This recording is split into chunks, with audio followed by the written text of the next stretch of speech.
Tuberculosis kills 1.5 million people each year, and it infects 9 million people each year. Current diagnostics have a massive problem. They all rely on getting a mucus sample from the lungs, sputum. When someone with TB coughs, they expel little drops of saliva that fly into the air. Some of them may contain the TB mycobacteria, which can then be inhaled by someone close by. The mycobacteria then continue their journey down the respiratory tract and into the lungs. That person is then infected with TB. 1 out of 5 cases of TB doesn't happen in the lungs. The TB migrates out of the lungs and can go to your bones and even to your brain.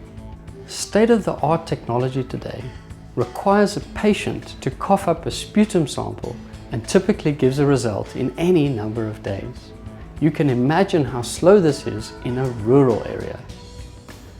The more accurate gold standard test also requires a sputum sample, which can take up to 6 weeks to give a result. The weapons used to fight tuberculosis are now completely outdated.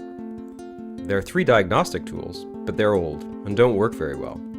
The skin test, the chest x-ray, and sputum culture, which tests mucus from the lungs.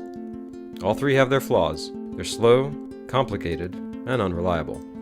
Doctors Without Borders state that a doctor's dream would be a fast and reliable test using a drop of blood in order to start treatment immediately, to stop further spread of the disease, and to save the patient.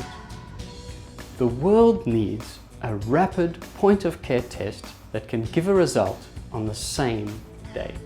The Marti test uses a single drop of blood to safely give a result at the point of care in under an hour. Picture this. A patient would be able to go on treatment the same day and become non-infectious so much sooner. All clinical diagnostics require regulatory approval. That means we need to analyze a large number of samples. For us to get the regulatory approval, we need to generate data from clinical trials involving various sectors of the population, such as pediatric, extrapulmonary, rural, urban, and people living with HIV. For such a lab, quality control requirements are stringent. Currently, we share a lab at the University of Pretoria with graduate students and other researchers, which would make it impossible for us to conduct clinical trials. Funding from the SAB Foundation will help us set a dedicated lab which would fast-track our clinical trials. Our vision is to save lives, and you can help us save them in time.